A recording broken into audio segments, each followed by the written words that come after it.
Puluhan mahasiswa yang tergabung dalam Pergerakan Mahasiswa Islam Indonesia, PMII, Kota Palopo unjuk rasa di kantor DPRD Palopo, Jumat, 2 Mei 2025. Pantauan tribun-timur.com, unjuk rasa ini diwarnai dengan aksi bakar ban. Demonstran juga sempat memblokade Jalan Trans Sulawesi, depan kantor DPRD Kota Palopo yang mengakibatkan arus lalu lintas amburadul. Sejumlah tuntutan disampaikan demonstran saat orasi seperti penghapusan outsourcing, pembentukan Satgas PHK, pengesahan revisi Undang-Undang Perampasan Aset, Masyarakat Adat dan PPRT, evaluasi total program MBG serta penegakan supremasi hukum di Palopo. Unjuk rasa ini dilanjutkan dengan audiensi antara DPRD Palopo dan demonstran. Ketua DPRD Palopo, Darwis mengatakan pihaknya menerima semua tuntutan masa aksi dan akan menyampaikannya kepada pemerintah pusat. Audiensi kemudian berujung ricuh saat salah seorang mahasiswa mengucapkan kalimat yang dianggap tidak sopan. Hal tersebut memancing emosi Ketua DPRD Palopo dan beberapa anggotanya. Karena itu, teriakan hingga suara pukulan meja terdengar dalam ruangan musyawarah kantor DPRD Palopo. Setelah kejadian itu, Ketua DPRD meninggalkan ruangan musyawarah dan masa aksi memutuskan untuk bubar. Kami bawa ke sana, yang mau menerima itu jelas ini semua dengan komisi dan perwakilan ini. Kebetulan kita lagi ada semua di sini, kita lagi ada DPR sama PDAM dengan PU terkait tentang air bersih dan banjir. Ini yang kita tapi pemotongan anggaran sudah. Kalau program MBG itu kalau belum tersentuh. Sampai hari ini kita sudah lakukan uji coba beberapa kali, tidak sesuai dengan anggaran yang akan disepakati dari pusat. Tapi ada mekanisme baru lagi yang disampaikan pemerintah pusat, ini akan ditunggu. Seperti apa mekanisme yang baru, dan hukumnya seperti apa, ini akan ditunggu.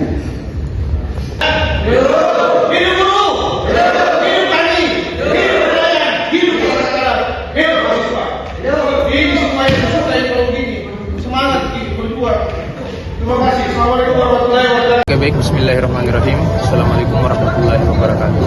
Kami dari PC PMI Kota Palopo itu kemudian membawa tuntutan memperingati hari aksi buruh yang kemudian kami bawa kemarin beraksi, kemudian sampai hari ini ada 5 tuntutan yang kami bawa.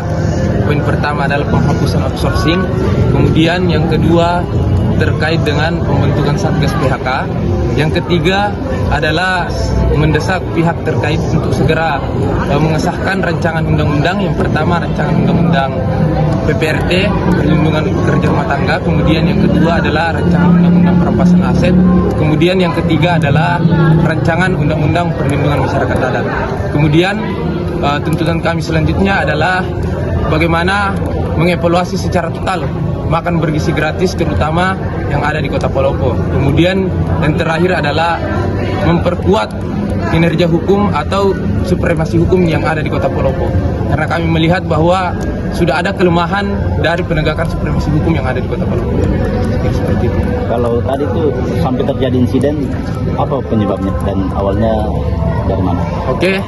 Terkait dengan insiden yang kemudian terjadi pada saat kami melakukan audiensi bersama dengan pimpinan DPR dan seluruh masa aksi, saya kira itu adalah kejadian yang mungkin cukup kami tidak duga, karena kami secara kelembagaan juga sangat kecewa melihat daripada pimpinan DPRD beserta dengan jajaran yang kemudian tidak mempertontonkan atau memperlihatkan hal-hal baik di depan mahasiswa. Itu yang pertama. Walaupun juga di situ sempat kami mengatakan kader kami mungkin secara universal menyampaikan hal-hal yang tidak baik, tapi tidak seharusnya juga Ketua DPRD beserta dengan seluruh jajaran fraksi, perwakilan pimpinan itu juga menunjukkan hal arogansi di depan umum. Saya kira kita sama-sama paham terkait dengan hal yang terjadi tadi. Saya kira seperti itu, dan kami sangat mengecam aksi yang dilakukan tadi, kegiatan arogansi yang kemudian dilakukan oleh pimpinan DPRD Kota Palopo beserta dengan jajaran. Pemicunya apa tadi itu? Pemicunya salah satunya adalah sebuah kata yang memang sebenarnya itu tidak menuju kepada universal, kepada personal, tapi itu menuju kepada universal. Namun mereka menganggap itu adalah sebuah kata yang disampaikan secara personal atau privat, yang mengganggu privatnya. Padahal kata itu menuju kepada semua orang yang ada di dalam ruangan, dan itu kata yang ditujukan akibat daripada kinerjanya, bukan secara personal atau pribadinya. Sekira seperti itu. Selanjutnya ini terkait yang tadi. Ya. Langkah selanjutnya tadi. Langkah selanjutnya tentunya kami akan membangun konsolidasi kembali kepada seluruh kader yang ada di Palopo. Mungkin kurang lebih di database kami ada 8.000 kader yang ada di Kota Palopo. Kami akan membangun aliansi kembali yang begitu besar dan tetap akan melanjutkan aksi kami sampai tuntutan kami diterima di DPRD Kota Palopo. Kira Kami mahasiswa Indonesia bersumpah. Berbahasa satu. Bahasa tanpa kebohongan. Baik, selanjutnya saya persilakan kepada Ketua Kopri PCP di Kota Palopo untuk menyampaikan aspirasinya. Hari ini perlu kita sampaikan untuk hari ini bahwasanya penting juga kita sampaikan perlindungan untuk perempuan sebagai pegawai buruh itu tidak ada sampai saat ini. Ruang aman yang diberikan kepada seluruh buruh perempuan, ruang laktasi, ruang perlindungan untuk Sampai saat ini tidak pernah sampai di Kota Palopo. Dan yang nihilnya lagi, sudah ada struktur yang harus dibangun. Ternyata sampai sekarang tidak ada. Yang kelima, tegakkan supremasi hukum di Kota Palopo. Sampai sekarang banyak hukum yang kurang di Kota Palopo, termasuk hak asasi manusia, termasuk perlindungan anak. Itu tidak pernah sampai dan tidak pernah turun bahwa perempuan dan masyarakat itu dilindungi oleh hak hukum yang ada di Kota Palopo. Seperti itu yang kami tuntutkan. Di momentum beda ini, sejarah buruh yang seharusnya kita teriakkan, yang kita sampaikan kepada anggota DPR kita belum tuntas. Bagaimana bisa dia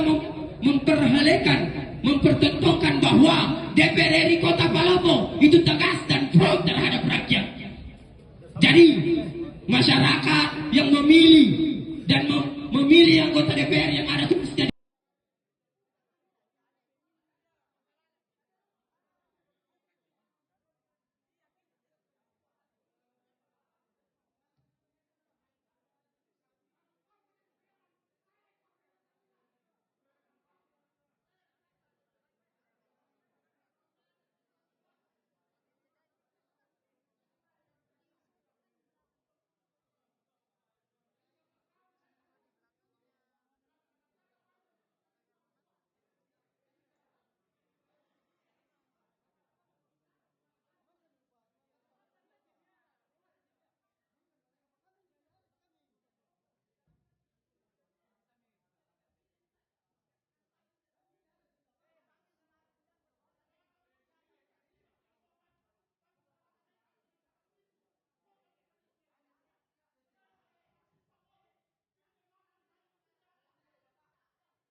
Download Tribun X sekarang.